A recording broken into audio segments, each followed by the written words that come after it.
Трипартиската коалиција на албанската опозиција виси на конец.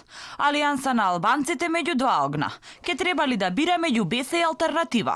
Од партијата на Касами велат дека тие начелно како партија сакале коалиција само со Алијанса на албанците. Но заради обединување на албанскиот фактор, прифатиле уште една партија да учествува во предизборната коалиција. Касами вели долго размислувале за тоа, но пресекле дека се согласуваат со предлогот на Села, за да не бидат пречка за обединување на албанскиот фактор.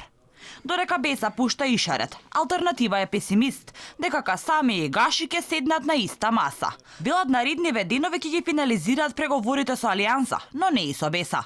Ставот на алтернатива е дека на предвремените парламентарни избори на 12 април победоносната коалиција е само со Алијанса за албанците, додека приклучувањето на БЕСА е невозможно поради фактот дека 3 до 4 представници за жал беа и главни актери во рушењето на идеалот на тогашната заедничка партија. Од партијата иницијатор за заеднички настап на изборите, односно од Алијансата, за сега молк. Не се даваат информации како течат преговорите и дали се ставени пред свршен чин да бираат со која партија ќе коалицираат со цел да го урнат Ахмети и интегративците, кои пак се убедени во нивната победа на 12 април. Наречи се 100 дена пред избори, додека албанскиот блок се обединува, македонските партии мируваат. Нема никакви информации дали членови од партиите на Павле Трајанов, Лилја Поповска, Љупчо Ѓоргиевски ќе се најдат на листите на СРСМ или на ВМРО ДПМН, или пак евентуално би се сплотиле заеднички на изборите.